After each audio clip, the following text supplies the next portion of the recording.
Welcome, everybody. We are live. It is another Wine and Comics pairing show. As always, I am Dave, and with me is... It's Dallas, of course, the other half of the operation. Dallas, of course. I like that. It's kind of like your new name now. I like this new intro, Dallas, of course. And right before we get started, as always, for the next month, I have to announce, look at the scrolling ticker at the bottom. We have our very first comic being crowdfunded right now. It is a classic 1980s underground comic, not in the style of a classic 80s underground comic. It is a classic 80s underground comic that almost guaranteed you have not heard of, but you should have heard of.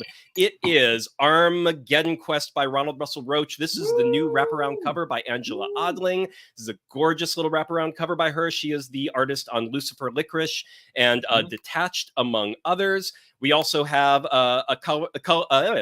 we also have a cover by writer Russell Nohelty. He is the USA best-selling author. Novelist and graphic novelist Russell Nohelty, but he also does art. I've always enjoyed his art. He does this beautiful garage DIY style art that I think he's proud of, but like I asked him to do a cover for this. He told me no 3 times before he said yes, because he was like, no, it's not good. I can't do a cover, but look at this thing. It's beautiful and it's perfect for this style of art. This is the main cover by the original creator, Ronald Russell Roach, but new colors, a new logo. You can see the art of Armageddonquest here and what the style of it is. It's very black and white, original Eastman and Laird TMNT, a little bit of, believe it or not, Robert Crumb. It is a little not safe for work, so do not get this for your kids, even though it looks a little kid-friendly with this art. But this is a comic that was originally created between 1984 and 1992, had a brief flickering day in the sun in the 1990s and has been out of print for over a quarter of a century ever since. As you can see from this page, it is the story of the Antichrist. It is the coming-of-age story of a reluctant Antichrist. He's just kind of a nice guy, and he doesn't want to end the world. He doesn't want to hurt anybody, but he has to navigate how the world wants him to fulfill the prophecy, be who they say he is. So a little bit of a metaphor of finding your own way in life, defining who you are, but it is the actual epic story of the Antichrist and does end in the final event of Armageddon. We are kickstarting the very first issue, 52 pages. As you can see, this new edition right here is in the proper size of the art compared to old editions from the 80s, which did they had to do like the American standard size, which had these big white bars on the top and bottom. We're getting rid of that and making sure these new editions are in the proper size.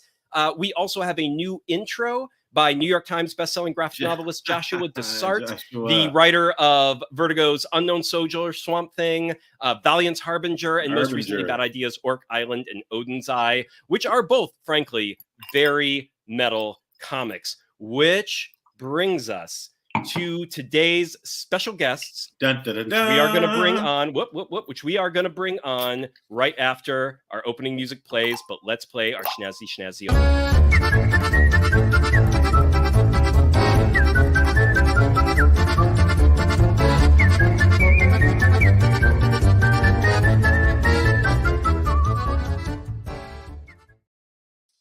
All right, we are all here. Welcome today. We have 2 very special guests. We have and cheer. You know what? Cheers. I have to pour my wine. I have to uncork it. I'm going to do that in a minute here. Boop. But cheers, clink, virtual clink to everybody. We have 2 very special guests today. First off, we finally have Jon Westhoff on this show.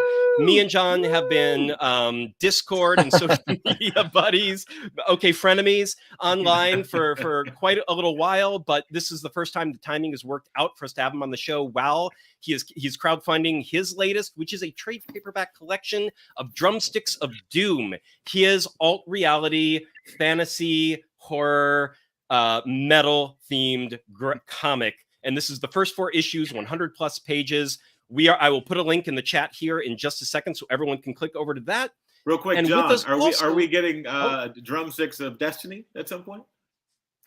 Well, I will tell you there is a subtitle in the next arc, but maybe we'll reveal that as we reveal the cover. But that's right. We have an exclusive today. Let's just get him drinking, see what happens.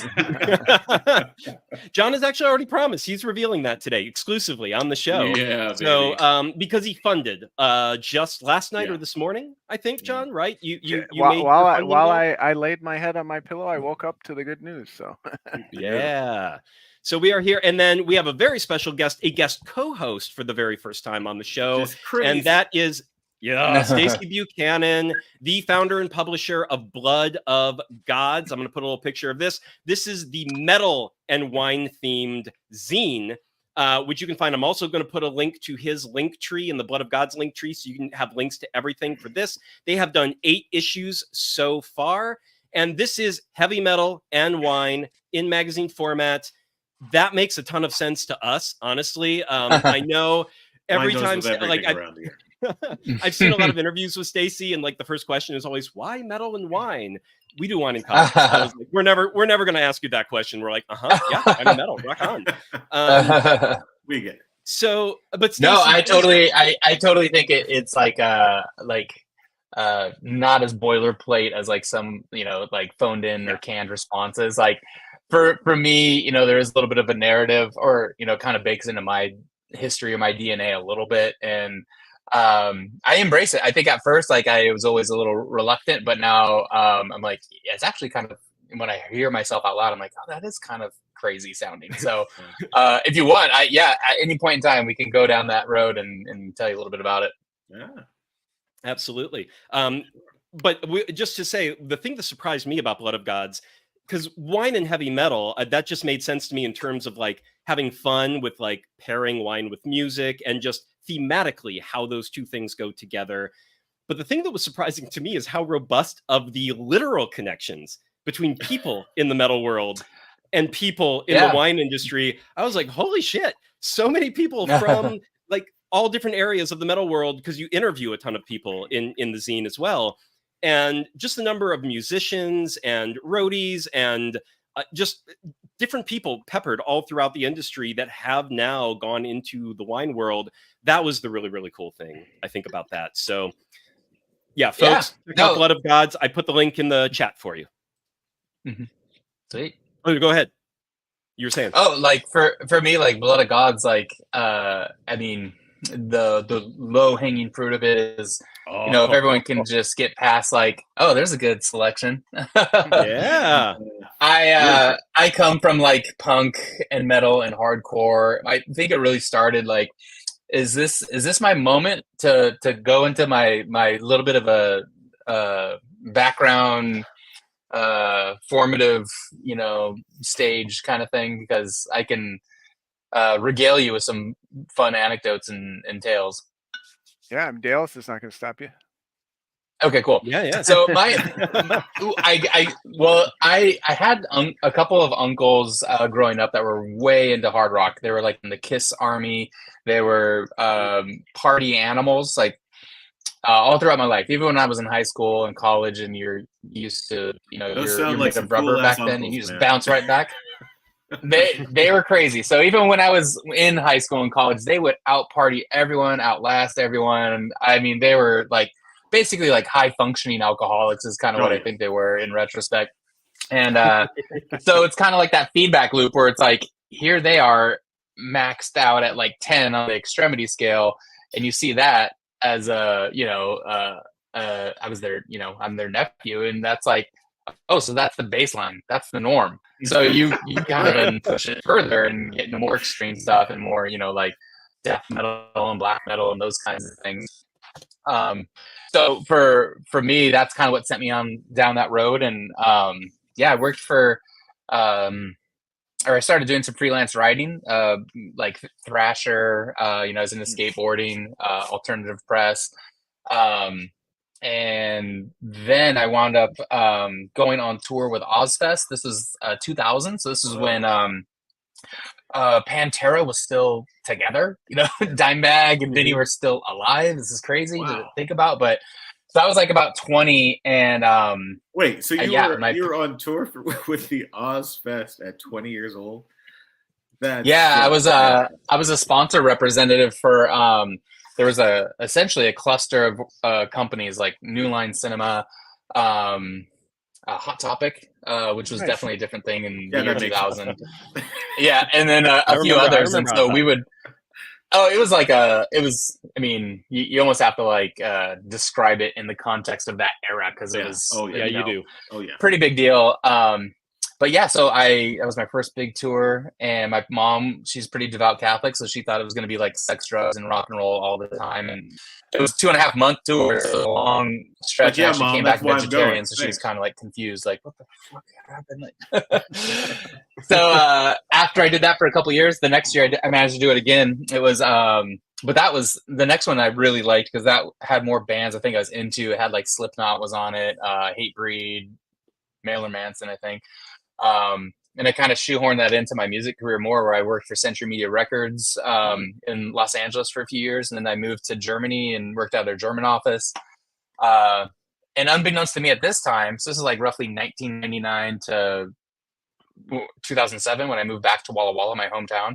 And that was like the powder keg had blown. It turned into this wine destination, world-class wines coming out of here. And I was like, wait a minute, so everyone's like a wino now, and this is cool, and there's wineries everywhere, and what's like happening to? But it was really enriched the place culturally and personality, and it was just kind of a wild thing. So just to kind of keep it brief, that was what cracked me up about, starting Blood of Gods, is like kind of poking holes through, wine is not just a bunch of old rich white dudes wearing a monocle, and metalheads are not just like knuckle dragging denim leather bullet belts and spikes. Like, take that away and they're both like really fucking obsessed with the craft of what they're into, and they are collectors. They have encyclopedic tendencies, all these. And then you can get into the like minutia. It's like reviewers, critics, fans, distributors, all this. It's like there's like a tit for tat. And I was like, that's kind of funny. And it kept going and going. I was like, I'm gonna just like have this pithy little joke, Blood of Gods, and then it just kind of started to grow from there. And I do it twice a year. So now, I've got 8 issues out, and the 9th one will be out in the spring. So yeah, that's kind of my flying overview in a nutshell, but we can get geeky and granular if you want to at any point in time. Yeah, absolutely. I mean, we do wine and comics, and that is also something like that connection to the nerdier I got about wine. And I've been into wine for maybe like a decade at this point. And so I fell into it later in life as well. I didn't come from, my family wasn't into it. My friends weren't into it. No one was into it. I just sort of like slowly but surely, I wasn't kind of like you. I came to California and realized what was around me and just kept dabbling in it. But then I'm of that personality where like that obsessive personality, where if I'm going to go down a rabbit hole, I'm falling down that rabbit hole and not looking back. And I think there's so many things. Yeah, go ahead. Sorry. Oh, no, I'm the same way. It's like, when you get an album or you get a comic, you're like, you're all in. The thank you credits. Let's look at, what t-shirt are they wearing? Oh, who's, so it's like, who inked this? Who did this? And it's like, so I almost have to stop myself sometimes. I'm like, I don't have the time to get obsessed about something new right now. Like, someone was telling me about, you guys might know this more than me do, and I know I'm Johnny come lately, but that comic book series Berserk that came out like how long ago? It was like the manga. It's like the ultra violence. And I was like, oh, that sounds cool. And I'm like, oh, you really like it? It's like super violent. It's really crazy and it's brutal. And I'm like, oh, it's checking all the boxes. Then I'm like, oh my God, how much do I have to buy? Like how many? There's 40 plus how many? Right. Yeah, I'm like, I don't know if I can. Take a chunk of your life. Like, let me save up some money. And so you might have saved yourself a little bit because the creator passed away during the lockdown years, and it's not finished. Oh yeah. So they're thinking of finishing it with his protege, and I don't think a new volume has yet come out yet, though. But it's like one of those that was like. Yeah, Berserk is amazing. I've read a number, like half of it. I stopped after I realized that it was just going to go on forever, and I'm like, let me wait till they finish, and then I'll commit to the rest. But it's kind of like that, Game of Thrones at this point, where you're just sort of like, it's never going to finish. Like, I don't know if I want to commit more time to something that we'll never see until that ending is real, and then I'll actually give some time to something like that. But yeah, I was going to say that. Actually, note here, guys. Issue 374 was apparently released in September of this past year. Oh, there you go. So it started up. And that's the issue. So and I should mention, in the magazine. The full circle too. This to like tie in John and the comic book side of it is like I'm 43 years old. So when Image Comics was just popping in the early mid 90s. maybe more mid 90s. You guys might know off the top of your head better than I do, but Yeah. that was like I couldn't, I was buying everything that they were putting out, and so it was sort of that synergy of like it was brand new. I was getting into comics, and it was just like whoosh, just kind of took off from there. I did kind of get out of it a little bit because it's like you have so much attention span when you're in adolescent years. You're like, what am I? You can have. Yeah, you're like, do I snowboard? Do I get into comics? Do I start You a do it band? all. Do I play You do it all. sports? Yeah, it's like Right. skateboarding's got to fit in there somewhere. So it's like that's the tricky part. But yeah, I mean, Image Comics, and I just picked up. Speaking of which, I looked over and I saw this here. This is a cool new series. Bloodrik. This guy. Oh yeah. I mean, I couldn't say no. This thing's. Whoops. This guy is just like. Looks totally Perfect. like Stephen Platt, Frank Frazetta, barbarian swinging an axe into someone's face. So I was like, they got me. So that just came out, I think, in December, that new series. Yep. But yeah, so I'm actually getting more re-inspired. I have 2 small kids to get back into comics and to kind of get a little more geeky and just massage those muscles of my imagination more. Well, and you've worked with a few comic artists on Blood of Gods as well that have done some work for you. So I know you've done some Daniel Warren Johnson in Blood of Gods. I think there was an image on your website that didn't have a credit on it, but I swear the art looked like Jill Thompson. Did you have Jill Thompson? Does that sound familiar to you? I could be wrong about that. Hold on while I write down her name. Okay. Because if it sounds like Jill Thompson. So I take a lot of pride in whoever I work with is talented and that has like a unique kind of signature. I wonder who it is, but we could talk offline or either. Absolutely. I'd have to go back to the website and find it. But it was one of those things like on the about page or something where it was just all these characters standing around and but the way that was Morgan Beem. Her name's Morgan Beem, and she's kind of a dynamic duo because her husband's Jorge Corona. Who's gosh, I don't know what his claims to fame are in the comic book world, but yeah, he's done a couple contributions for me. And what was kind of neat, and not to soapbox, but Blood of Gods. Oh, that's cool. That's her name's Brittany. I forget her last name, but she goes by the pen name Saprophile. She's got really Jorge. She's got really nutty line work. Yeah, it's really detailed. So yeah, that's the I forget which issue that was in.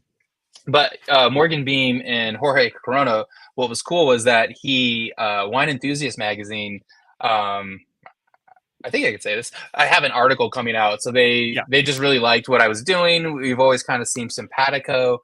And so I wrote an article in their upcoming issue that's a volcanic wine theme.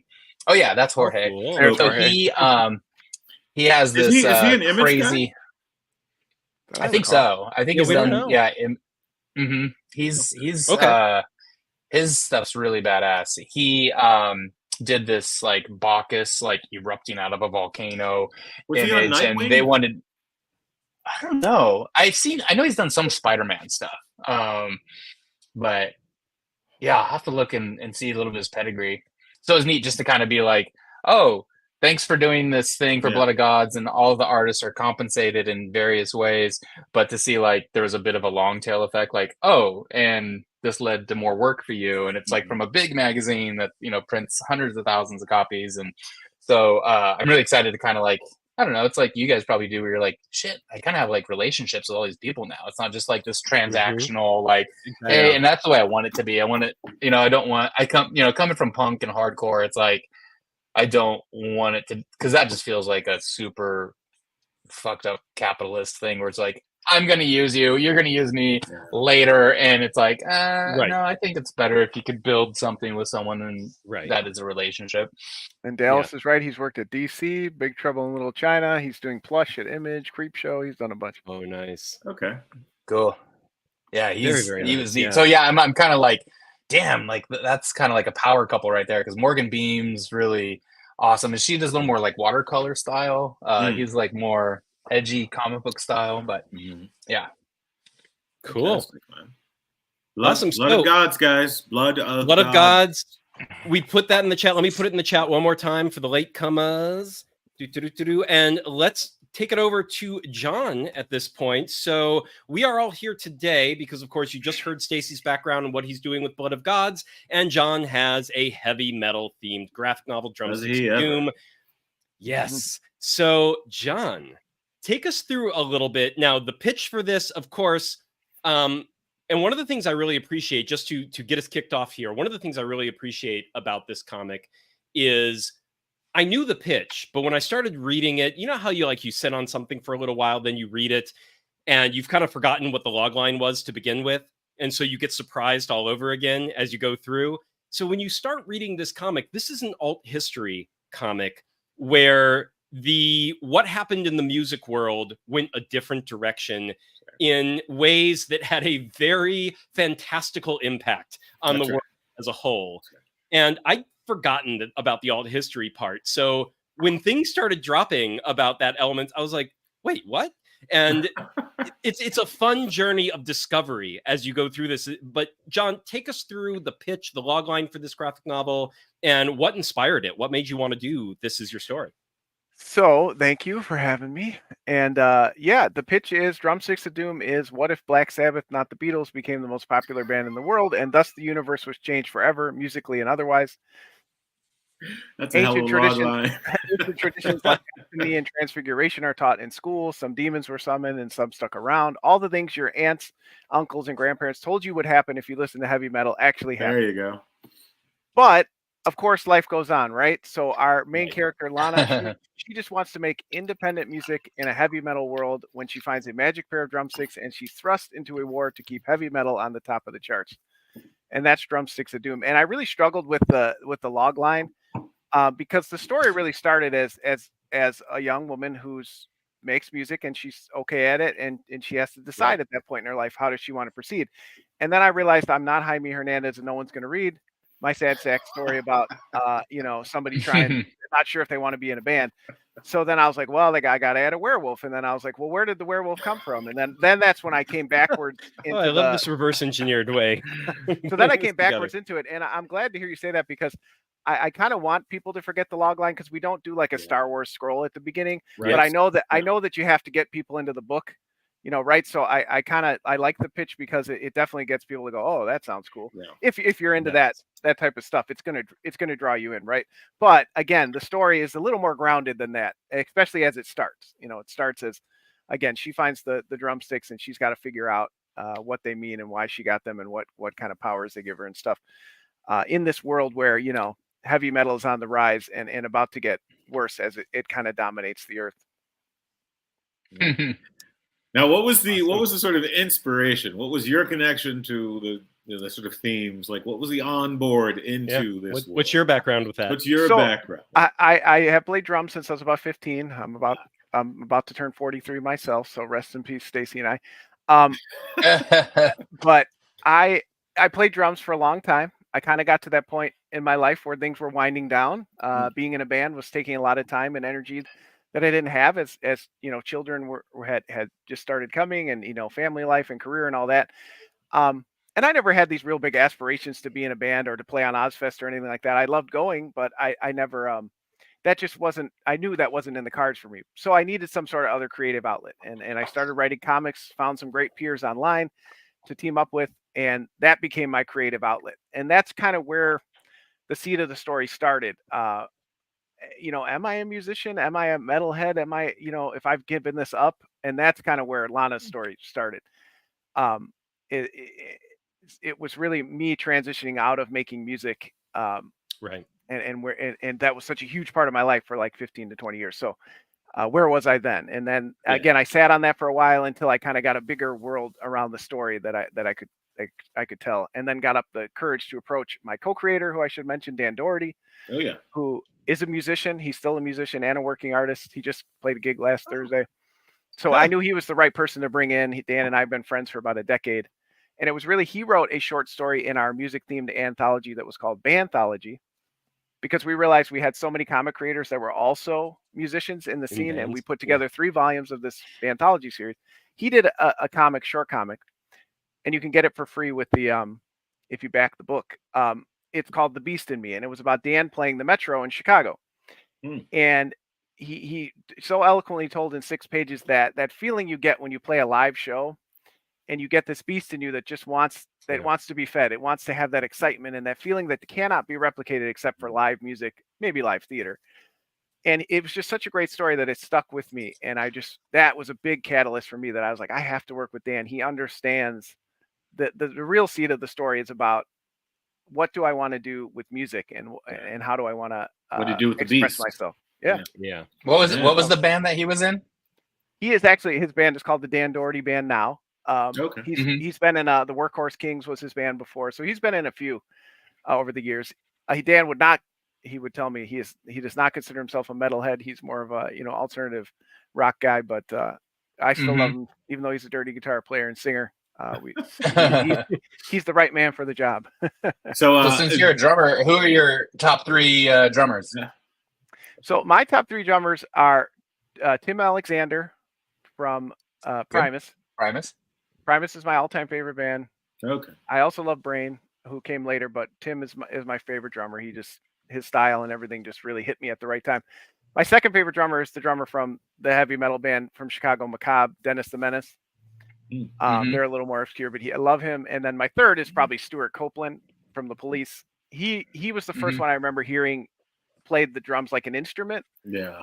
And really had this own sound and kind of this track, that he added to the music. So he's always the one I think of as one of my favorites. Good deal. Cool. What about you, Stacy? Cool. What are your guys? Your drummers? Drummers, I love probably Ken Schalk. He played in this band Candiria that was in Brooklyn, New York, and he is just he's like unbelievable. He's inhuman. Just his polyrhythms. He has a super simple kit. He just has, a kick drum snare, 1 tom and a floor tom. I think that's it. But he just is unbelievable. So Ken Schalk, for sure, from Candiria. If you want to get really batshit crazy, Flo Mournier, he plays in this band called Cryptopsy. They're Canadian.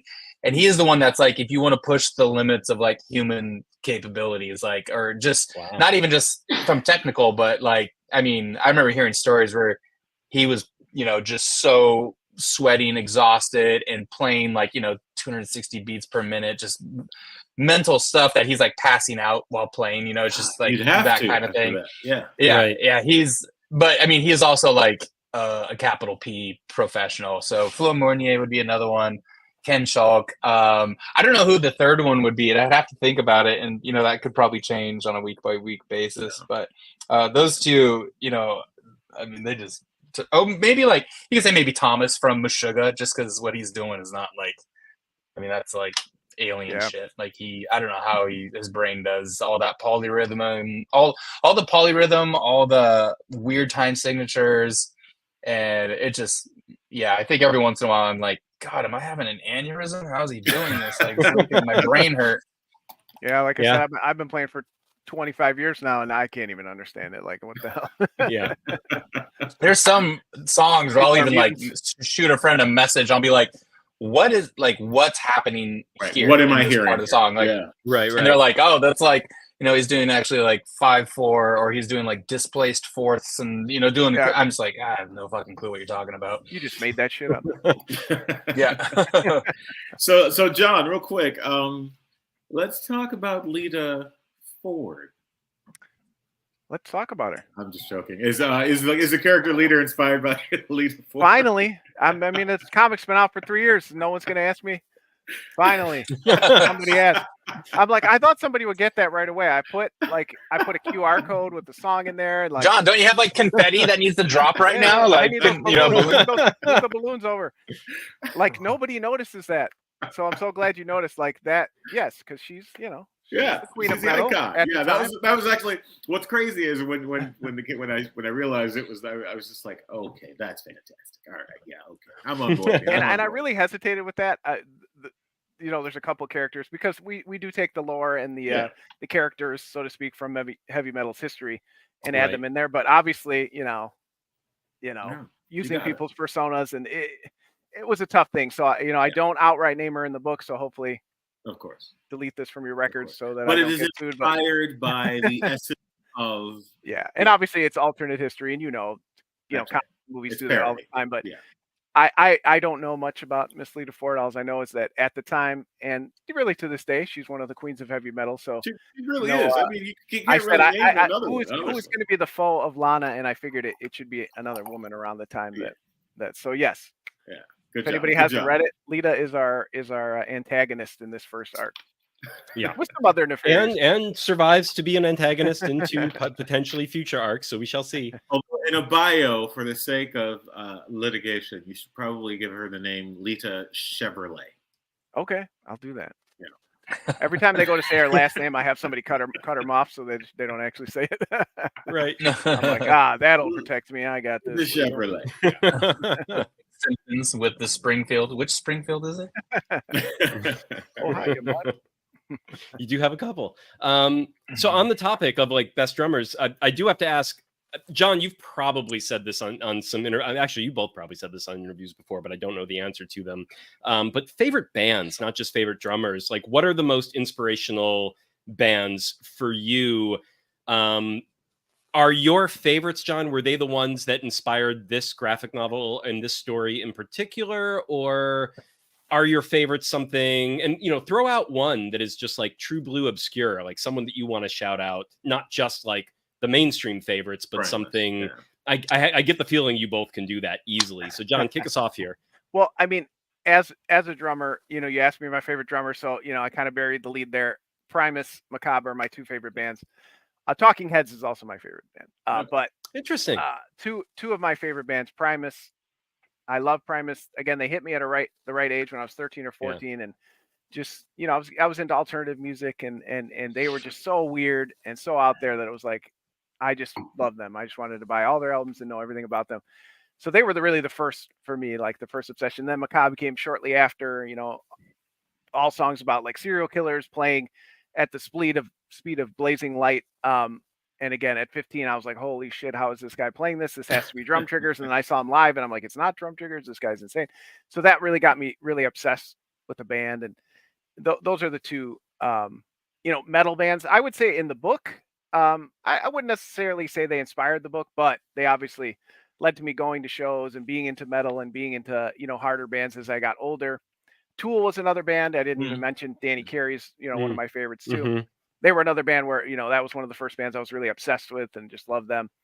Those are the bands that really, I loved and still love to this day.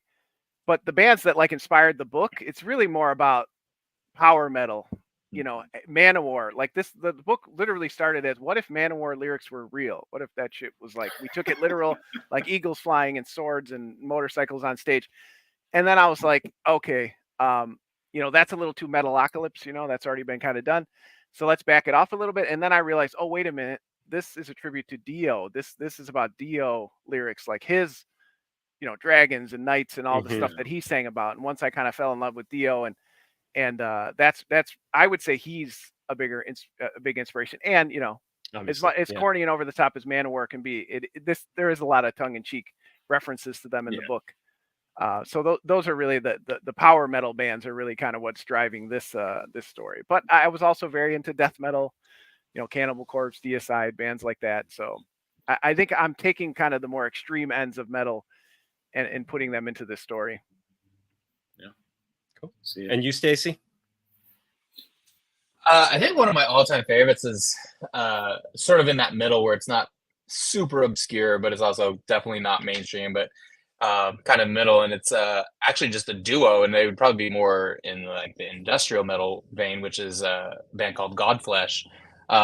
Really like them. I think they really hit me probably in the same way Primus did with Jon, where it was kind of like at that moment where there's so many things that are hitting you at that stage of your life. It's like a flashpoint, and you could take this, you couldn't really recreate that in any other time of your life, like, or it wouldn't hit you as hard. It's like everything comes together and it's more than the sum of the parts, and it just hits you like a ton of bricks. And I think part of it that I really liked, or that hit me hard, is a lot of their stuff was a little bit more like existential, like maybe some parts of Tool, you could even say, where it's a little bit more like Thinking Man's Metal, where it's Thinking Man's Metal. Oh, that's a good title. Yeah, it's like a little like more cerebral, and there's things about existentialism and the self and those kinds of things that are a little more abstract. So when you're like, 15, you're like, huh? Yeah. Like, and it tugs just on the shoots of your imagination a little bit. And I think like that is maybe this through line of all these things we're talking about, where it does tug on your imagination to make you go deeper and to research more and go down those rabbit holes. And that's the stuff that I think actually like makes an imprint on you and lasts a little bit longer and sticks with you. And so for me, I mean, that's even kind of like, when I was reading Jon's comic, it was cool to see that there's like tons of Easter eggs. Like there's tons of funny references. There's tons of funny names that are, some are real or some are what's the word I'm looking for? Like homages and things. So that's the kind of thing. And I had a conversation with someone at work the other day where it's kind of nice because it really engages you deeper instead of being like, oh, tune in, read it, tuned out, later. It's like, oh wait, no, I gotta reread that part again. Or no, like now I gotta go do some homework. Or no, it's like kind of really like sits with you. And I think that's something, not to be all Tony Robbins, but to tie this whole thing together, a nice big bow. It's like, I wish more people were doing that in wine. I mean, to be honest, like I feel like everyone's just like, here's all our cards on the table, and it's all completely transparent for you to see. Not that transparency is wrong, but I wish people left something more to be desired. Like where are the nuance? Where are the things? Yeah. And so it's kind of neat to see some people do it where they're like, oh, in the cellar, here's the playlist that we're blasting when we're doing punch downs and doing what it's like. So I wish people would. It's kind of like trans medium, I guess, where it's like it's not just a beverage; it's also music, and art, and right, exactly, right. Well, and it's real people making it, so it's like, great. Who are you? Why? Like, what do you listen to when you make it? Like, what influences you? Why did you get into wine? Like, I feel like there's so much about the wine world that's just this. It's just a bottle with a label. And I know nothing about wine, so when you posted about this, obviously, the metal and the art, that drew me in, but. It's very fascinating to read it because I don't really know much. So it is cool to see that you're filling that niche, of this certain audience that also enjoys or creates or is around the world of wine and how they interact with also art, maybe heavy metal. It's been cool for me because I'm definitely a novice of it. And again, I think about it with beer or other parts of my life. And I hadn't really thought about it with wine. So it's just really cool. Yeah, I think I like, it's a great cross section. It's a great intersection. Yeah, I think that's great. I think that's like the best compliment. I think like, especially when people, I think what eventually is happening with Blood of Gods is it's sort of morphing away from like wine and heavy metal is almost like the example or the proxy to say, yeah, you can really geek out hard about chocolate, whiskey, cigars, whatever the fuck, it's like anything. But like when you come from one mindset, and look at another one, it's like putting in a different lens, I think, or if you're into like lighting, it's like, let's put in this different gel and see kind of how those shadows look crazy, or, oh my gosh. So in the future, because people like will ask me like, oh, you're ever going to do like cider? I really like ciders. Ciders is kind of like wine. I'm like, I don't know. Or people are like, what about mead? Mead would be a good one. I'm like, maybe. I mean, so who knows what the future holds, but I guess the overarching point is just that these things are, to go back to what I said originally, the common thread is like the craft, like art, any of these things that like has, blood, sweat, and tears put into it. I wish more wine industry was doing that. When Dave and I first reconnected at the time, I was working on this project surrounding connoisseurship in all different mediums and sort of, appreciations and vices. And we realized that we were sort of connoisseurs in comic books. And at the time we developed a sort of palette for wine separately. And then that sort of combination, that intersection just made so much sense because it really wasn't about the individual to fight. us, Dallas was the only asshole who was into both. Oh, so I was like, someone. I'm like, I don't want to do it alone. Please do it with me. I was like, wait. Oh, we've been into the same things separately for a while. Okay, all right. I guess we're back. So it really was just about sort of the concept of connoisseurship, regardless of the medium. And you're right. I think of the appreciation of the labor, the craft, regardless of what the craft is the key point. So, you do a great job in Blood of Gods with that for sure. Thanks. Yeah. I mean, it's fun because, also like part of my thing too is I want it to be like inclusive because, there are elitists in art and comics and wine, and there's gatekeepers that are. And there should be. Oh, absolutely. There always should be. They're like, oh, you poser, don't listen to that band. Yeah. Listen to this band. And then if everyone listens to that band, stupid poser, don't listen to that band. And you're like, oh my God, you can't win with these. So that's why it's like, that's like at the core of Blood of Gods is like taking pot shots at, these, whatever you want to call them that are in an ivory tower with unassailable opinions on things. And I'm like, guess what? I'm going to, take pot shots at you all day long because it's like bullying to me. Like, and I hate bullies, it's like high school shit all over, which is kind of ironic because I feel like a lot of winemakers or critics were the nerds in high school. And now it's like, now they're like in a place where they feel like a little bit more sophisticated or whatever you want to call it. They have something to back it up with now. Well, and that's of course the irony with heavy metal too, right? Because we are all nerds about metal, or part of what drew us to metal is because we felt outsider. So it's, to hear you say that, I mean, a big part of Drumsticks of Doom is it is very much a love letter to heavy metal. When you're very into something and you love it, you also know the warts that come with it. And again, if it was a world where this was magnified 100 times what it was when we were growing up, those warts would be huge. So part of the book isn't all love for heavy metal. It's the bad sides of heavy metal. Showing the warts. Yeah. It's the excluding people. It's the violence. It's the the gatekeeping, elitism, and elitism. Yeah, exactly, exactly. So it's very similar in this. It's like, yes, I do love this thing, and I will always love it, but I also grew up with the pains of it, and I hope that it continues to get better, which I think it has. But I think that's also the story. That's the beauty of any craft. You're going to make those mistakes. You're going to have those hard times. That makes the sort of, the attainment of your level of mastery so much more significant and satisfying because it is your particular individual journey. And, in terms of the ivory tower, I think the concept of the ivory tower is necessary because it gives sort of an accelerant to the outsider energy. The people who are creating in opposition to the ivory tower. It's the conflict. Yeah.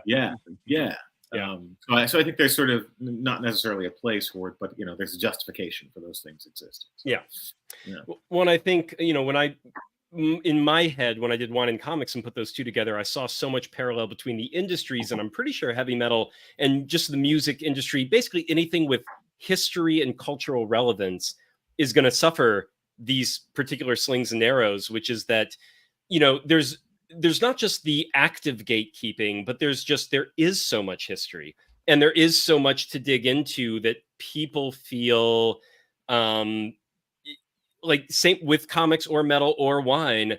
It's like there's so much you can know, not that you need to know it, but there's so much to learn, and so many wines, so many bands, so much history, so many comics, so many eras. And the people who are really nerdy about it are super nerdy, know everything or seemingly everything. And you're held at arm's length because you're like, I know a drop in this bucket and I feel like I don't belong here, which is a shame because of course you do belong there. That just takes time. And it's also up to you. No one has to get into comics more than they want to. If you enjoy a series here and there, fuck yeah, do it. Read that comic, talk to people about it. Even if they start throwing 15 comparisons at you that you're like, whoa, this is all Greek to me. I don't know what you're talking about anymore. That's perfectly fine. Just like enjoy what the you comic like, you enjoy. hate what you hate. Exactly. I mean, that's kind of like that's a great example because for me, like so I'm 43 now, and I was telling you guys I went vegetarian when I turned 20 on that first tour, and I was like vegetarian on Ozfest. Yeah, That was and when it was ever hard to since be a then, vegetarian. it was actually not as hard as you would think because it was such a production that they had like catering at every show, and it was like, here's normal catering, here's vegan, here's vegetarian, or whatever. And so I came back, and I was just like normal vegetarian dude for a number of years, or at least a handful, and then I went vegan, and I was like kind of an asshole vegan, or self-righteous. It's where you're required. like, It's required. yeah, and this was kind of coincides when I came back to Walla Walla, and to make a long story short, it kind of like crystallized in my brain about how it's like voting with your dollars. Like, it's not just completely withholding money from let's say like the industrial meat and animal factory farm, whatever. It's also like, there's these cool little pockets or communities that are rural that are like raising goats and sheep, and they're like members of their family, and they're just making cheese with it. Like, don't you want to encourage that kind of responsibility and that kind of like benevolent stewardship? And it's like, oh yeah. So since then I've been basically vegetarian, vegan, but not self-righteous. And I guess the point I was trying to get back at is what Dave was mentioning, is like I used to roll my eyes at the concept of meatless Mondays or meat-free Mondays, that would essentially was kind of like encouraging people to like try it out, be a little healthier. Yeah, like and I was like, what the fuck ever, you guys are so weak, like just go meet life, like meat-free life, like this. And then I was like, well shit, can you imagine like it's someone's day one of like hearing that this is even a thing, like some people don't know what vegetarianism is a thing, and to think like, oh, what if it has tens of thousands or hundreds of thousands of people? It's like that starts to make a little bit of a dent. Why am I vegetarian? I like animals. I just don't want to fuck with them. Like I want to, make sure that they're healthy and safe and not abused. That's my whole like soapbox. So like, wouldn't I want to be like, oh yeah, do that. That's a good thing. Like, instead of being like dogmatic and like, this is the way. Help so them like down the road. That's my, it's like anything you could do that's just pushing the dial a little bit. Some people are pushing it hard. Some people are just like, once in a blue moon, like you said, I'll read a comic series or once in a while. It's like, whatever you do, I mean, just do it, because you will never, that drop in a bucket, you'll never completely read everything that you want to read. There's never enough time. There's no, our lives are not long enough. And also failure is inevitable. So just fucking do it anyway, like, no, yeah. So Jon, let's, in terms of Drumsticks of Doom, what was the sort of timeline from inception to the first sort of version? How long, and what was that process like for you? Well, the first time I came up with a story about 5 or 6 years ago, maybe a little longer at this point, since we've been making it. Again, it took me a while. I had that first seed of kind of, honestly, it started with me. I feel like I've always had diverse musical tastes. I've always surrounded myself. I have great friends. I have an older brother who's super, got me into music and metal, and everybody's been. I have not really been part of that scene that gatekeeps or you don't listen to this. I listen. I've listened to Elton John, and again, my favorite band is Talking Heads and different bands, but metal was always the core. Metal, hardcore, that that kind of stuff, industrial.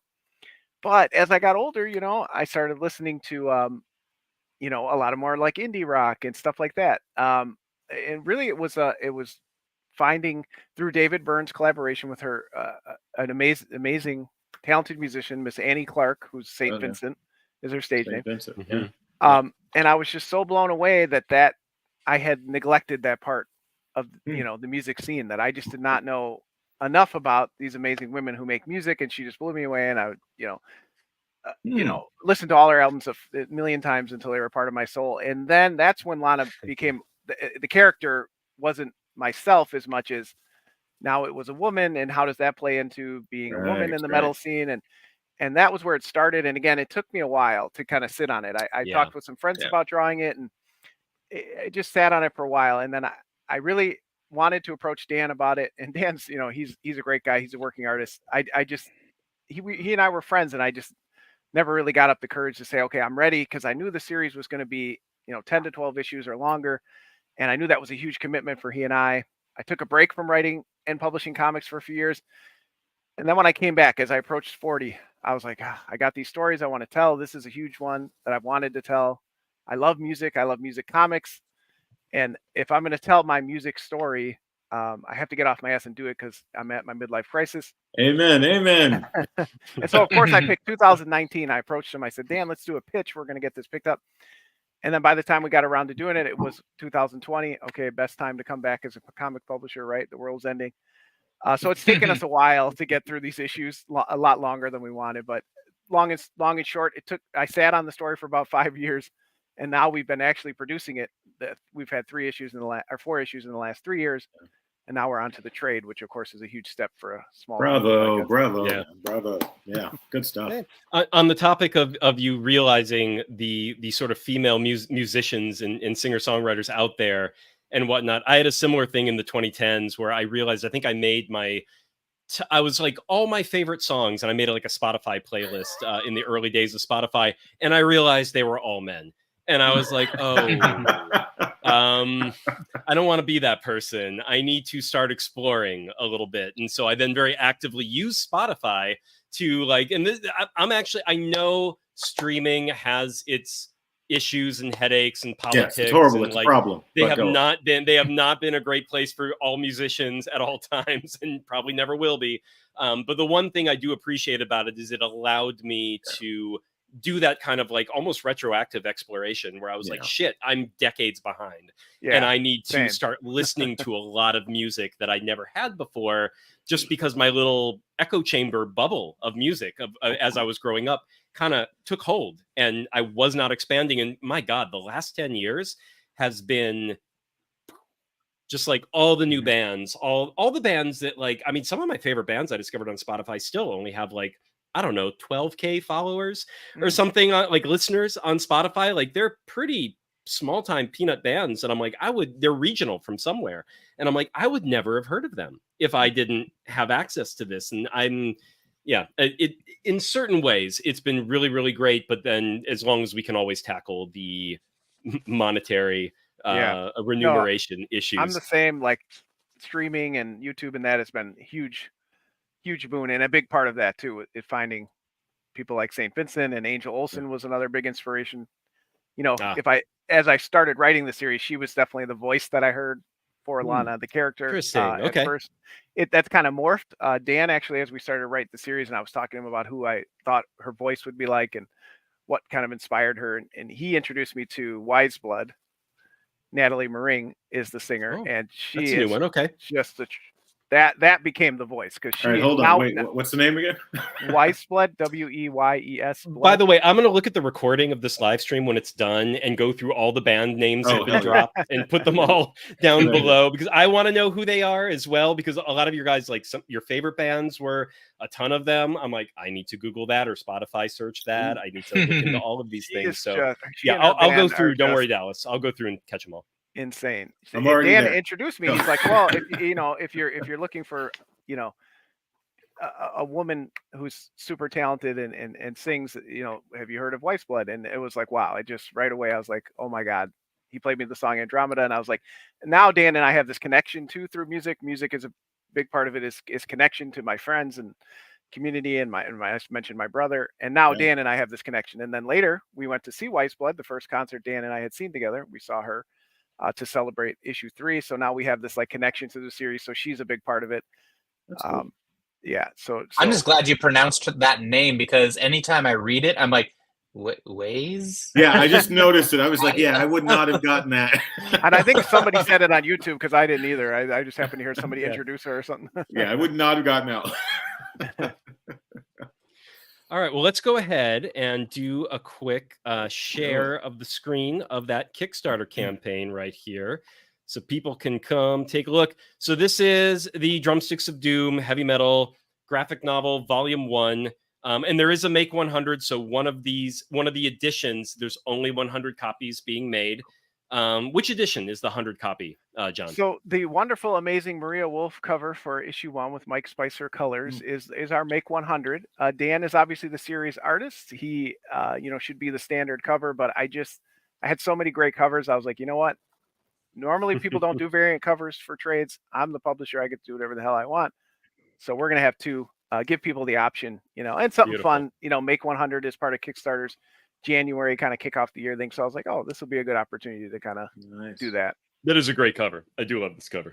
I had that image in my mind for so long, and Maria actually, to be honest with you, she came in late after somebody else dropped out, and I kind of put her, and I said, I know you're also a Chicago artist, do you have time, and she was amazing, and her and Mike just knocked it out of the park. I mean, it's beyond what I could imagine. Look at that. Yeah. Beautiful. No prize in chat if anybody knows the homage, what band we're homaging in both of these covers, because they are the same band. And that's part of why I chose them too, because that's part of the theme I mentioned. I cannot answer that question. Sticks. Good guess. Well, there's X's. Is it like is it the XX? Is it let's see. Is it just like how she's posed in the whole It's an homage to a certain heavy metal cover. Yeah, both of them are. Trying to think of who's that one is more familiar to me. We'll give chat a minute. Maybe maybe Draco, someone will come through Mr. for us. Draco in chat Come on, guys, will drop it in the chat. Let us know what you think about these two covers. You can also, the links in the chat if you want to go to the page yourself. So we're going to keep scrolling down. And if no one guesses in the chat when we're done looking at this page, we'll have Jon reveal it to everybody. But all right. So we also have So actually, one question. Well, we'll get to there. We'll get to the preview pages. So when we meet the band, you have Dan Dougherty. He's the #1 main artist. Ryan Vela is an artist that did a couple of pages here and there in the trade. Ryan Vela is not the artist who did like the, for lack of a better term, flashback pages. That are the flashback pages where she's seeing like the history of the drumsticks. That's still Dan, isn't it? That is Ryan. So Ryan. That is Ryan. Ryan's art is amazing. I was trying to think of a way to kind of involve him in the series. I had this kind of dream sequencey thing going on, so I thought it would be a good way to get him involved. He also did this amazing Russ. This is Peace Sells with Who's Buying homage here. So this is the metal version. But wait, let me stop sharing for a brief moment so we can see you a bit better. This is a real metal cover. It's always hard to photograph. Oh yeah, that's cool. It's like thick and not really, on the comic. But yeah, Ryan did also key scenes in the story. So, Dan with his schedule and everything like that, it gave him a little bit of relief. And also, I wanted to jam with Ryan. He's also a dirty guitar player. Right. So I'm always trying to bring in these fellow musicians to work on it. So Ryan, he did some very key sequences in the book. Yeah. It was a great style for those pages. I did agree. You had on the opening credits, you said that he did pages. I forget the numbers, but then the numbers on the PDF didn't quite align with those numbers. So I was like, oh, wait, did he just do some other pages? Well, I didn't think you were going to check my work, but I have corrected that. I did make a mistake. Okay, there we go. It is corrected in the actual trade. Okay, gotcha.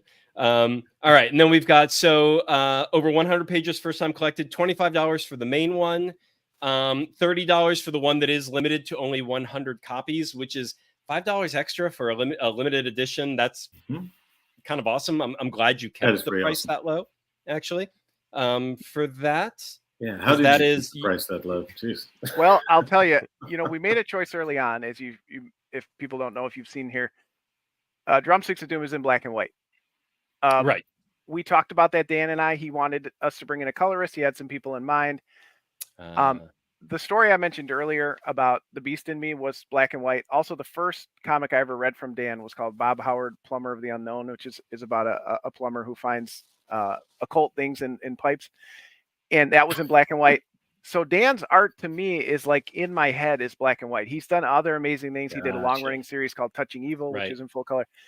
But when he sent me those first pitch pages and they were in black and white, I said, this feels heavy metal to me. Yeah. Heavy metal and alternative comics and all that. I have a long history with black and white, and it just felt like it to me. So Dan, he reluctantly agreed. He said, fine, but a blessing in disguise, right? Because I did not realize over the next 4 years how much printing was going to go through the roof. Right.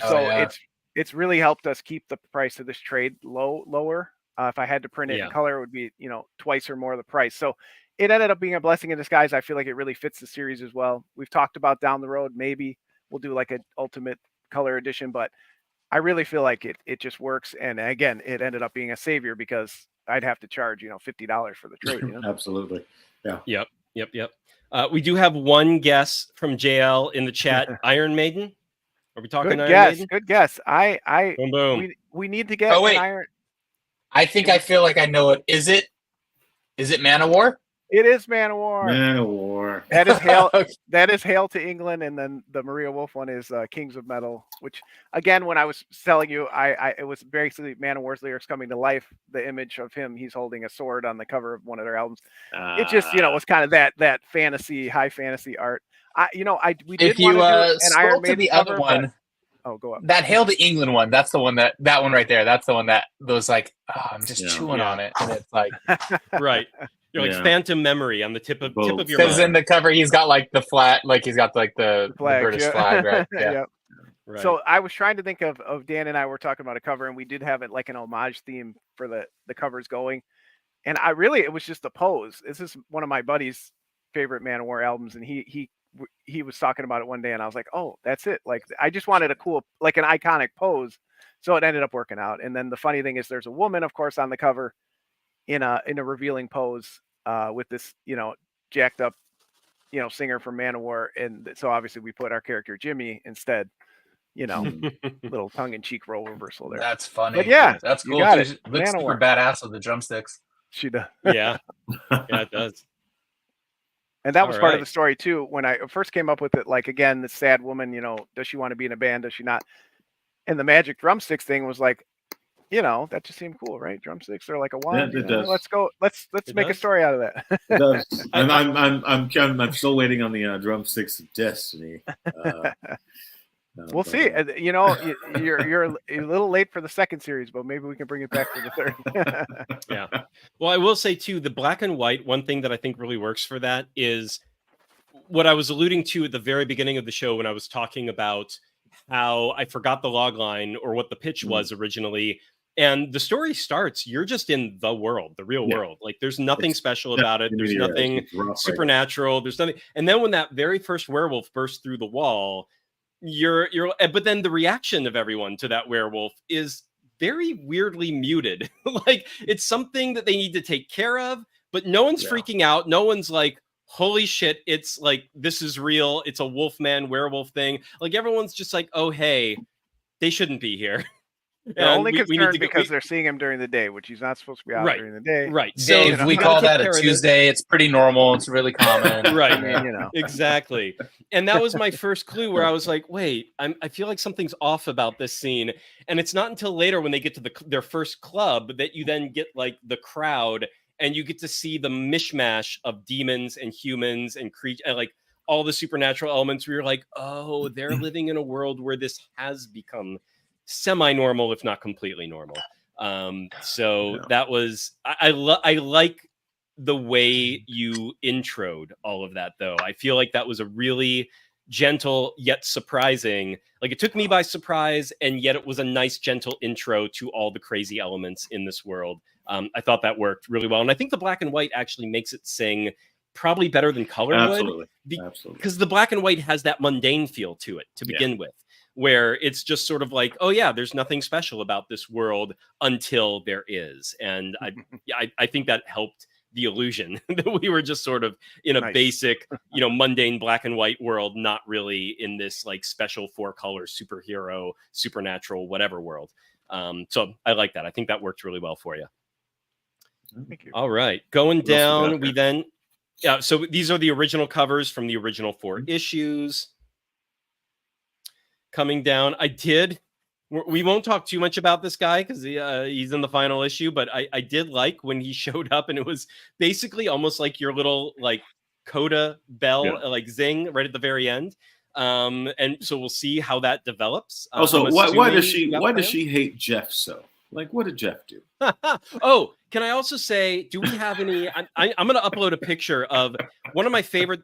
Answer Dallas's question. I got a picture I want to share on screen. I'm gonna go find it real quick. Well, she doesn't hate Jeff. I hope I didn't come across that. She's actually pretty nice to Jeff until she finds the sticks, and then she starts her personality changes a little based on that. But he's really a jerk. I hope I hammered that home.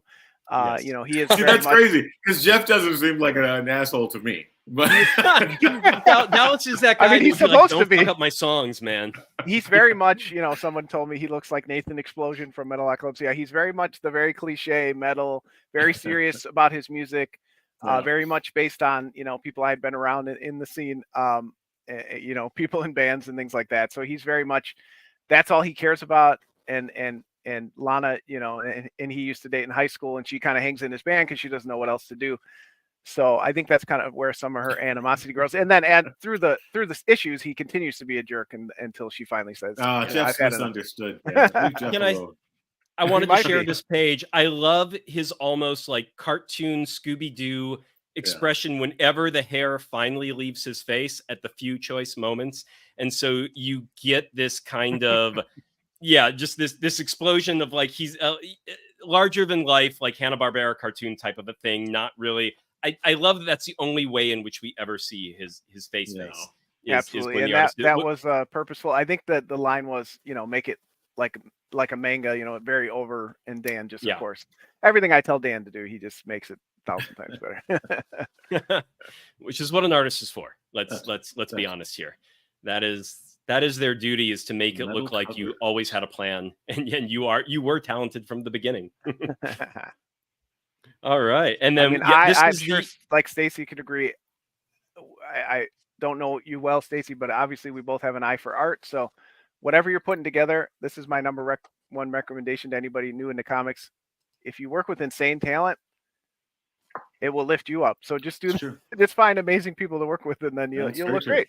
Yeah. And to Stacy's point earlier, like, make those relationships too. Like, don't. You know, some things don't work out. Some things aren't smooth operating for whatever reason, but like, don't burn bridges. Don't, you know, these are people that like you can be friends with, and if they have an enjoyable experience with you and you make it an enjoyable experience with them, like that's how you make those relationships. Well, and not to derail the show, but a big part of music was like that for me, and comics is like I said, I've known Dan for a decade. Yeah, sure. I've worked with people that have been work for hire. Plenty of people. Just sometimes the job is just, you know, we got to get through these pages. I can't, you know, I want to work with an artist, or I see their style and I'm like, I just want to work with you. You're not always going to have that deep connection. You know, I certainly know many people who work in comics and music that, you know, they have gigs where the connection is not there. But as much as I possibly can, I know that I'm not going to write for DC and Marvel. I'm not going to, you know, win an Eisner or something like that. I know that at this point in my career. What I want to do is I want to sit down at the end of this project and say, we did this together. We had these moments. We had these memories. We had conversations like we're having tonight. This is what I do it for. You know, not to be like all altruistic. But so like, if you look at the variant covers, and I'm sorry, I should have put them bigger, but I needed to fit them all. You know, I've known Brian Chirilla. He did the Wolfe head one. You know, I've known him for years. He's a fellow metalhead. Hey, I want to work with you, Brian. You've done, you know, I want Brian to do a cover for my book. Matt Festa did the Wolfe one, the homage to the Fuseli nightmare painting there in the middle. Right. I've known Matt forever. Matt's a huge metalhead. He's an amazing artist. And when I thought of the idea, I said, Matt's got to draw it. And I wanted him to be part of it. You know, this is all you know, 90% of the people I work with are people recommended by peers, people I'm friends with. This is what I want. I want my heavy metal comic, when I get to the end of how many ever issues it is, and look back at all the cool stuff we made together. Because, you know, whatever point in life you leave this mortal coil, that's all you really have, right? The moment you spend with other people. So that's what I'm in it for. Oh yeah, come on. I think you gotta have the. I feel like when you're a creator, it's just that's the reward in itself is like I'm not attached to the outcome. I got to get this out of me, and I gotta you know, create this thing.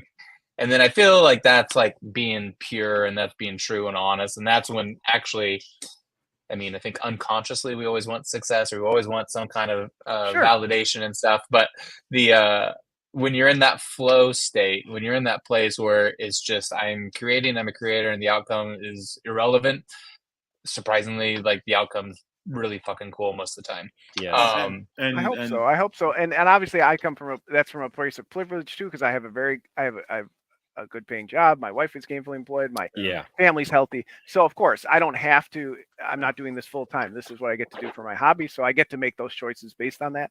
So I get that not everybody can work in that space, but I'm grateful that I can. And that's, you know, part of the tongue in cheek name of Part-Time Comics is that I don't want this necessarily to be my full-time gig. Maybe at one point I thought about it, but I don't know if I'd be having as much fun if I was doing it every day, you know, 9 to 5 or longer, you know? Right. Well, I mean, like, just to like put a positive spin on it, like Sub Pop Records, who I've collaborated with on a couple of different occasions, like Sub Pop Records is like this huge bastion of alternative rock music, going back, you know, to Nirvana and Soundgarden and all this stuff. I mean, it was just a fanzine in the late 80s called like Subterranean Pop or whatever it was. And then, yeah, so it's just like kind of crazy to think like, you know, they were just doing this thing because we're like, fuck, we like these batshit weird, crazy tunes. And we're making this zine, and they weren't expecting to be like, and we're going to make millions, or we're going to, you know, it's like, right. I mean, the reality is you have no control over no control over the reception. You have very no little control over anything other than the effort you put into it and the relationships you build. So that has got to be part of the benefit package when you are a creator. Yeah. You know? Absolutely. Publications, even in the comics world, like we think of like the Comics Journal as like and Wizard and things like that, which had its heyday, but like when they started, they were tiny.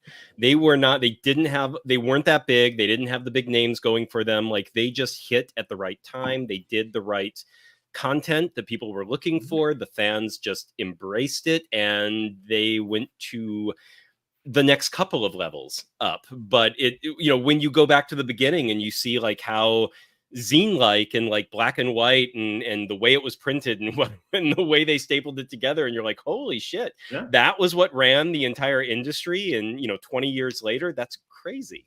But it always starts somewhere.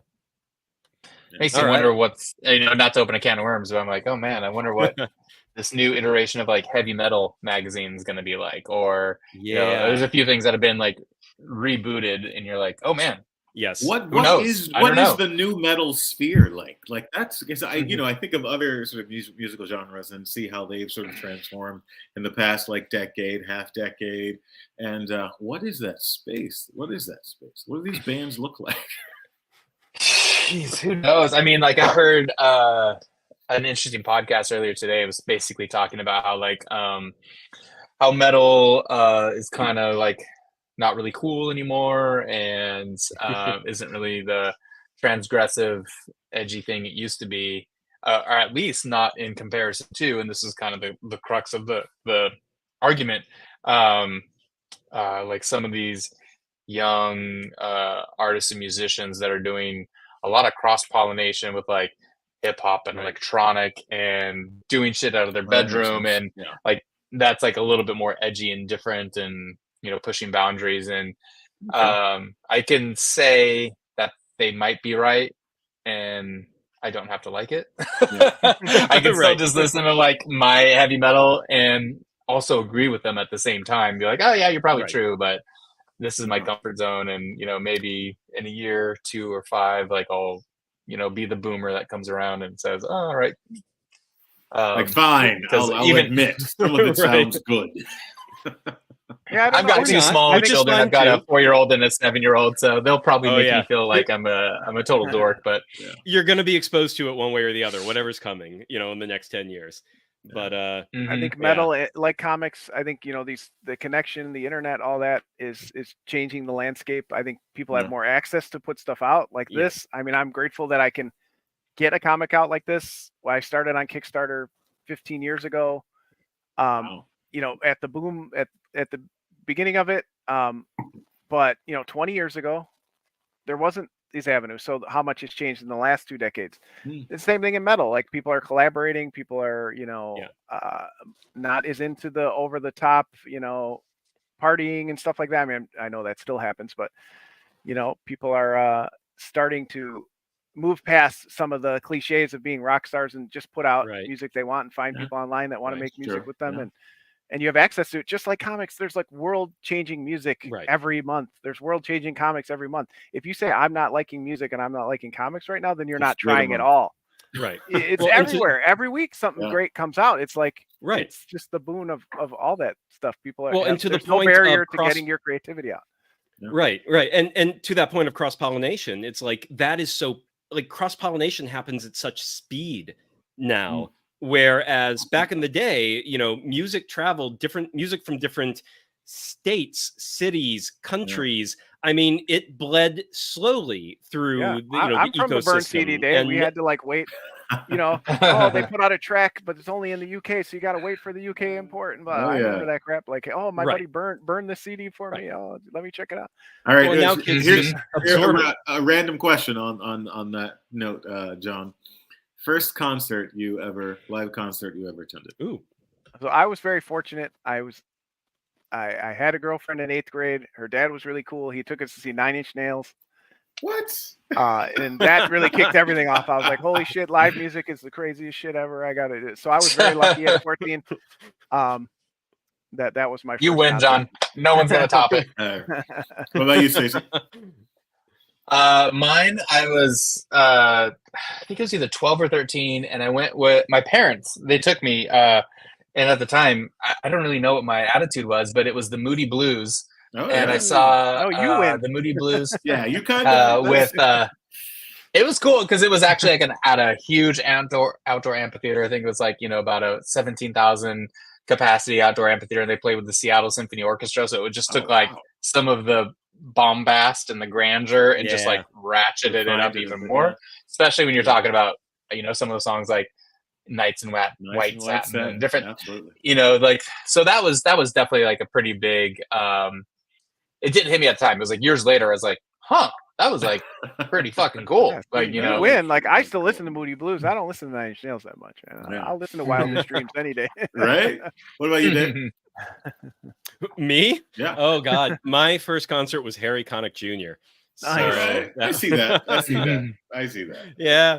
That was my parents listened to it. It was one of those things where it's like your parents listened to him. I didn't have a musical identity yet. So I was just like, yeah, let's go. But I enjoyed it quite a bit. I became a musical theater kid later in life. So it was, it sparked off my obsession with singing and kind of following people.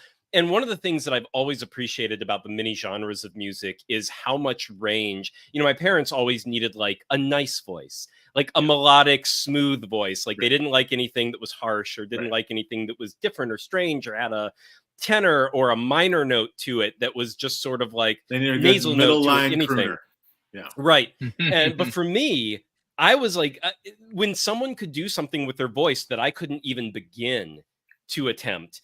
And that's something that I still am so impressed with, like metal and punk singers, where it's just like the intensity and the gravel in their voice, and yet the control that they do it with is fucking insane to me. I don't even I'm missing vocal cords. I don't know what they have but I do not. I don't know how to do that. I was not born with that, and for whatever reason, I'm sure that's somewhat true and somewhat not. I'm sure there are like. I've listened to a lot of singers that sing like that, where it's like, no, it's something you still have to learn. At the very least, you have to learn how to be able to do tours while singing that way and not blow your voice, you know, in the first month. And so you do have to learn how to take care of your voice, and you know, certain vocal training comes into play then.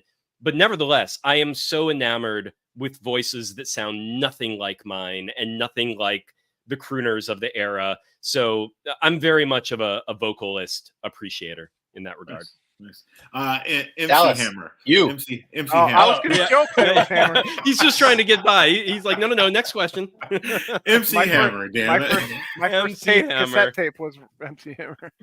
Hey, I just rediscovered his Addams Family song this past Halloween. Oh, it's great. Like, oh my God, I missed this song. Whoa. It's ridiculous, but it's fantastic. That was the height of 80s, 90s, end of the credits rap songs. Oh yeah. Yes. Oh, yeah. Maybe Monster Squad. Yeah. Oh yeah. Bad. All right, guys. Dance.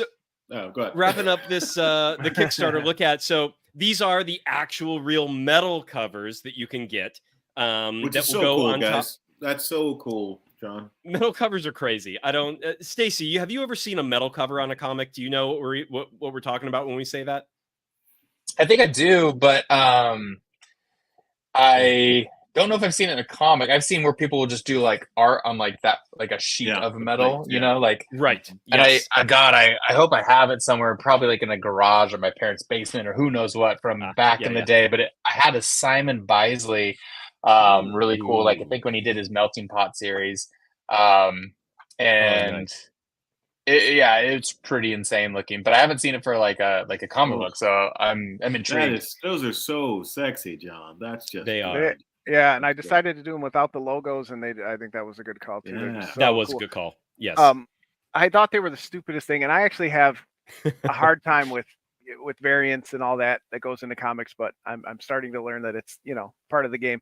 Yeah. But I picked up, I passed Brian Polito's table at C2E2, and he had a Lady Death metal cover, and I was like, wait, I have a metal comic. I need a metal cover. Like, it's just holding it in my hands. I was like, it is cool. It's like thick, and it feels cold to the touch, and it's like, if I'm gonna do a metal cover, it would be for the series. So the reception has been great. Obviously, the artists, the colors just sing on every one. They're impossible to photograph, so even the photographs don't do them justice. But they've been really cool. And again, it looks awesome. Like even just, you know, in these smaller like versions digitally, I'm like, geez, that looks really cool. How does it work when we're talking how a book opens and closes? Yeah, I mean, these are the actual ones, so it sits flat, and then it opens just fine. So cool. It's affixed to the cover here, so it's just heavy. They attach it. It's a little heavier, but it opens just fine and no problem. Oh, cool. Yeah. I was very impressed. We use Fairy Photography. If anybody's looking for suggestions, they do amazing work. They're pricey to make. Ferrry? Fearie. Oh, Fairy. Okay. Yeah. Yeah. Yeah, so they do amazing work, and I didn't know, you know, what to expect or how thick they'd be, and they just, every time they print one, it's like, oh my God, these are so amazing. I had to hesitate to do every cover in one because, again, they are expensive up front, and then you end up sitting on like 100 of them, and then everything I order, I have to order one for myself, so then that adds cost. Yes, I was gonna say that is the perk of publishing anything, right? Is like you get a copy of whatever crazy idea you come up with. That's the literal point of publishing, is just I can have a bunch of cool crap. Beautiful. And then original art pages, they are available. You got the merch that, of course, come with certain tiers or add-ons, I'm assuming, are also good to go with a lot of these. Yes, and the issue 1 variant of this cover, limited to 30. Yeah. So that is when does it ship out, or has it started to ship out? So this will not ship out. It depends. If we continue to have such great success, I'm going to be able to place a big order, but that unfortunately means it's probably going to come from far away. So it probably won't ship till May or June. I put June in there just to give myself some time, but yeah, it'll take some time to get the books back. The single issues, if you do order those will ship fast. We still have every cover all in stock. So if you do get the single issues and don't want to wait for the trade, you still can do that. All right, we got so a this heavy is metal really cool. drumstick holder. I did not notice this before this moment, but this is actually really nifty. Last campaign we did, everybody asked, you know, it's Drumsticks of Doom. You play drums. Why don't you have drumsticks? Well, let me tell you, drumsticks are big, and they're a pain in the ass to ship. And I knew that. I knew that, but everybody kept asking for them, so I did them, and people were excited. We did these. I found glow-in-the-dark sticks that I kind of sprayed the logo on, and Dan and I signed. So now you can get the holders if you want, or if you have another drumstick you caught at a show, you know, that's obviously a big thing at shows. I used to love, you know, if I caught the drummer stick. So if you just want them for that, I did work with a 3D printer and they came out good. They're thick, they're heavy, they'll hold your stick. You worked with a 3D printer and you got the price down to $20? Well, yeah, I mean, you know, like a lot of things in comics, we don't make a lot of overhead on it, but he gave me a good price. That's fantastic. And they're about 6 inches tall, so they're about as big as a hand. Wow. Yeah. We just put these up today. We got our beard combs for you heavy metal people with beards today. Those came in a little late for the campaign, so. Well, we'll see what happens in the final weeks here. Cool. And then, of course, the previous series that Jon has done as well that are all available as add-on. You got Depowered, which is his superhero comic. The Child Possession. Thank you. Child Possession Services, which is the Supernatural Child Protection Services. You got some zines and anthologies we've done. Bulletproof Chicken is in there. There's all kinds of crazy comics. Have you, so Bulletproof Chicken, I did want to say while I was reading Drumsticks of Doom, have you done so Bulletproof Chicken is kind of this 80s 90s action hero version of a chicken cop, but doing sort of the heroic cop shtick. Yes, cop cock. But he's the cock with the Glock. That's right. You gotta have a drumsticks of Doom in. No, I hear that all the time, and that was totally not purposeful. I guess drumsticks are always on my brain, drumsticks of chicken. But we definitely, we got to find some way to cross them over because people ask all the time. In fact, somebody just asked me the drumstick thing. Yes, it did not occur to me until I was reading the trade paperback this time around. But all right. Ooh, and Angela Odling. Hey, the lady who did our wraparound cover for Armageddonquest. Nice. There you go. She gets around. Hey, yep. And if you read the series, you know that we have bass playing werewolves in the book, so she did an amazing sticker here. So we wanted to add that for people who backed early get a bonus. Sweet, amazing, and so on and so forth. All right, any last things? So you do have an exclusive reveal for us, don't you, Jon? I do. Make it crazy. I can share my screen. Oh, I have to share. Can I make you big? There we go. All right. We want to share the entire screen. I'm going to move this over here first. Oops. Sorry, old man using technology over here. We all understand. This screen. All right. Is it working? 9. Oh wait, there you are. Yep. Let me add that to stage. There we go. Perfect. All right, so you got the inks here. Wine and Comics pairing debut. We agreed if we had reached funding, and we did last night. Everyone, if you're only listening, you might want to actually look at the screen right now. You're only listening. Look at the screen. You can zoom in a little here for you. Amazing co-creator. Dan Dougherty has outdone himself once again. We have the series they're actually, to reveal right here, it's going to be a mini series. These are a series of mini series. So the next arc is called Band on the Silver Mountain. Of course, after you play your first gig and you get the band together, you got to record your album. So they're off to record their album on the Silver Mountain. And if you're a heavy metal historian, you'll know where the reference comes from. But yeah, Dan did an amazing. We wanted to kind of reintroduce people to a series as it's going to be another issue 1. So he did this awesome cast of characters, and then the full color version, colored once again by Wesley Wong, who Dan has worked with many times, including on Drumsticks of Doom issue 3. We have the awesome colors here. So I couldn't be happier with how it turned out. Dan, this literally is hot off the presses. Wesley just colored it this week, so I'm glad we got it in time. And this will be the standard cover for the next issue, because it looks like we're funded and we're on to issue 5. Woo! Or issue 1 of the next series. Amazing. Congrats. All right. Thank you. Fantastic. So I think we're at the wine pairing part, guys. I think we are. So how shall we do this? Why don't Stacy? You want? Do you want to kick us off, Stacy? You want to let us know your thoughts on the book and the wine you decided to pair it with? Let me guess. It's Arbor Mist. I almost got a bottle. It would be like a joke. Boone's Franzia. I actually have a bottle here, or it's empty, but this is the wine. It's a producer called AVENNIA. Okay. Let me make sure I can do my pairing right. So this is AVENNIA has a side label also called Liminal. So Jon might appreciate that Tool reference. Liminal, the word meaning essentially like you're on the edge, or you're on like the farthest reaches or the precipice of something. It's a GSM blend, so Grenache, Sirah, Mourvedre. I'm partial to them because they were gracious enough. They poured at my annual merrymaking, the Blood of Gods. Once a year we have a big soiree, and they poured there. What was cool is an employee who works there is actually really into Blood of Gods. it's kind of the driving force that arranged for this to happen, to have them pour there. So they are on the west side of Washington State. So it's like about a 4.5-hour drive. So it's definitely, you got to plan a little bit. And unfortunately / fortunately, he, him and his wife were having a baby. He couldn't make it. So he sort of said, hey, I'm passing this off to Chris Peterson, who's the winemaker there. He's like, but trust me, it's like you traded up because here's this guy. He's like the guy everyone wants to talk to. I was a little indifferent. I'm like, well, I want to hang out with you because you're the Blood of Gods fan and you're the one that kind of got this whole thing going. So it was kind of funny because then Mr. Winemaker guy, Chris Peterson, shows up.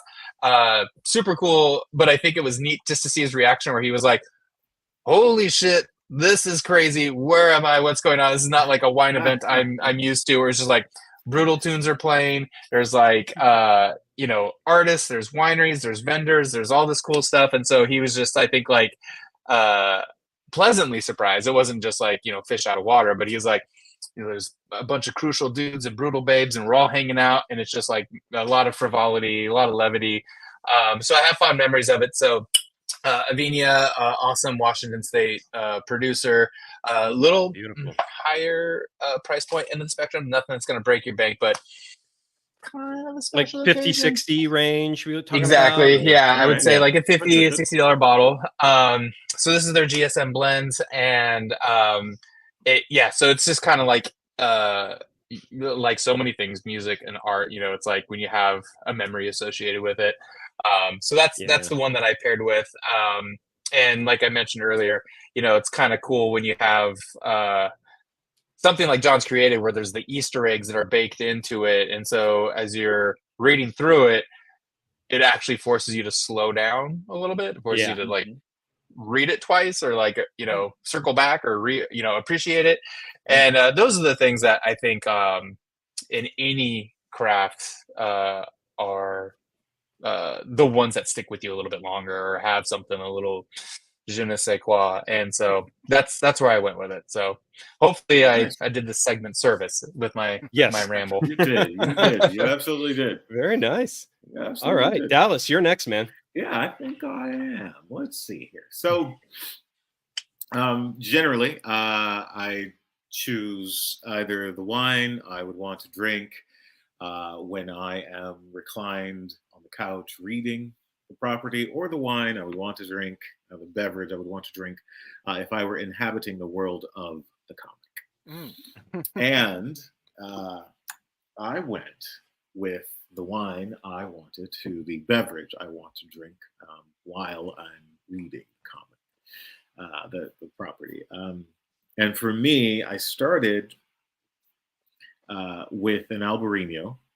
I'm taking a note from Dave's page. He likes to move through the wines as he tries, which generally I know going in after I've read something. Can't eat just one, precisely what I want. So I started with an Albarino, but that just wasn't doing it for me. It was just a little too neutral, honestly, and decided I wanted to move to something a bit deeper, heartier. This is out of character for me, went to a Merlot.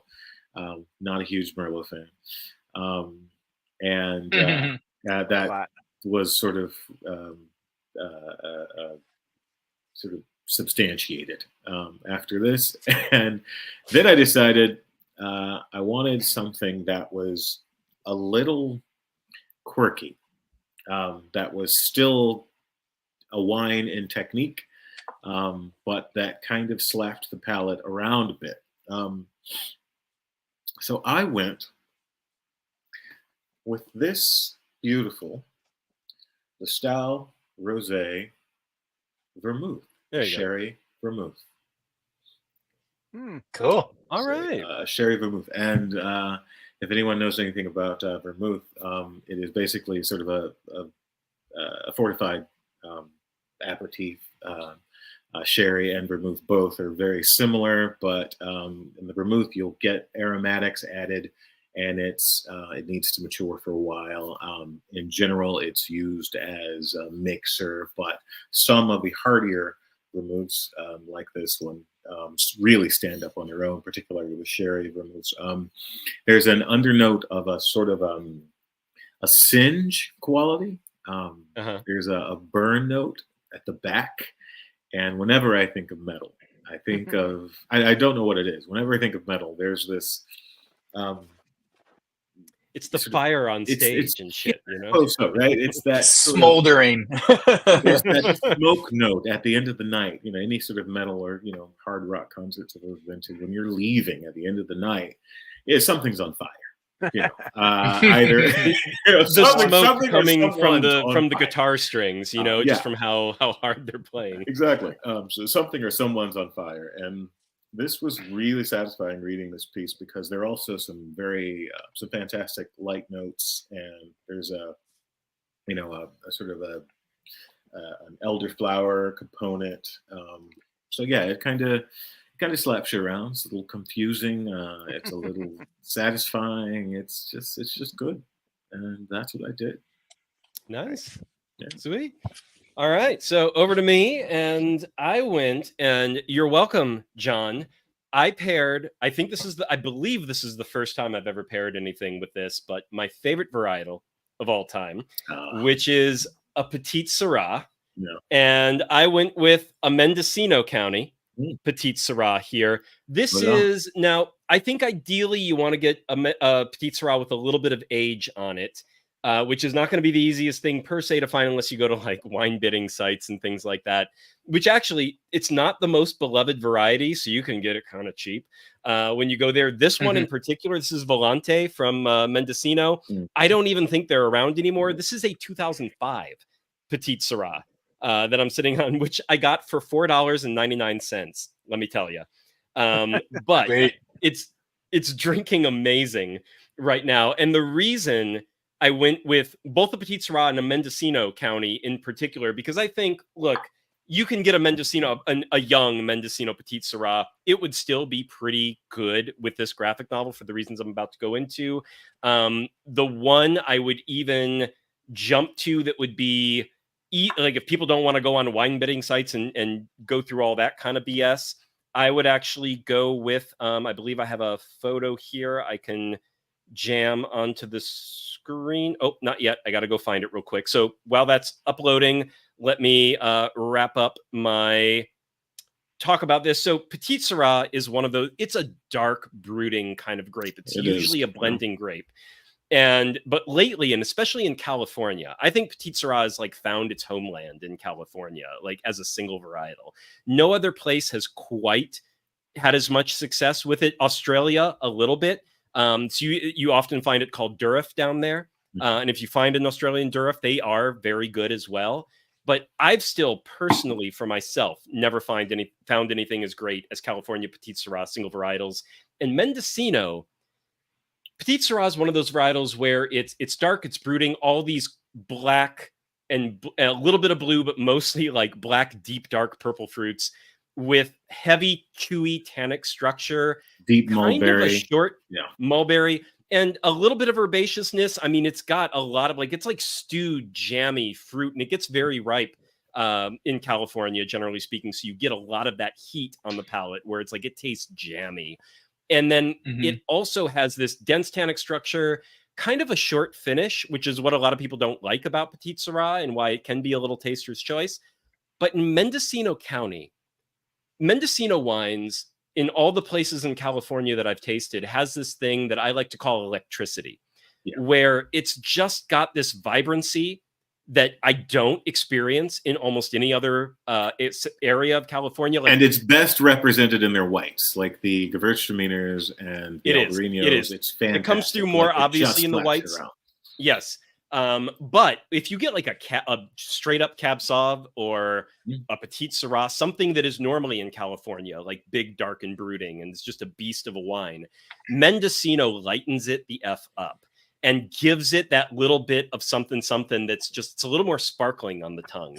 It seems to have a longer finish. It's got this, Petite Sirah is a low to medium acidity grape, but in Mendocino, as much acidity as that grape can hold, it's in that version of it. And I think that higher acidity And then it's got those tannins, like allow it to age really well too, compared to a lot of Petite Sirahs from other areas. So this 2005 is still drinking heavy, punchy, but still vibrant. And with the age, it's smoothed out. So it's like, it's harsh, but not too harsh. You are still having fun drinking that stuff. I think you could go back to like a 2014 to 2016. Don't go all the way back to 2005. You might run a risk going quite that far back. That's why I got it for $4.99. But if you go back to like 2014, 2016, those were great years for it. And it's going to be drinking fabulously no matter what. And the one I'm going to put it up on screen here. This is the one. Frey is a brand you can find most places. World Market, Whole Foods carries it, like wine.com, Total Beverage, that type of place. You can find Frey. This is a Mendocino Petite Sirah. It's like probably within 15 to 20 bucks is usually how you can get that. That's going to be your affordable, easily findable. And I've had this Frey Petite Sirah, and it also is quite good. You can get this one young. I think they're on their 2021 right now. That's a great buy, Trader Joe's, by the way. That is yes, it is. But yeah, this Volante, I don't even think they're in business anymore, unfortunately. But this was an older Mendocino Petite Sirah. I think this is a great example of that. So I don't think you have to find the winery itself. I think this is this is my first Petite Sirah paired comic. So wow. There you go, John. I'm honored. I barely understood any of the words that you guys said. But I appreciate your thoughtfulness in it. And again, I appreciate anyone kind of nerding out about things. So that was kind of amazing for me because I really do not understand anything about wine. I have paired my comic tonight with this water brewed from the well underneath my house. I'm not able to drink what vintage is that water? Yeah, exactly. 2024. I'm actually not able to drink right now due to health reasons, but I appreciate you guys and your nerding out with me over the comic and the wine. That was amazing. 100%. And last thing for you guys while we wrap up here tonight. So let's repeat where people can find you and find your stuff. John, you go first.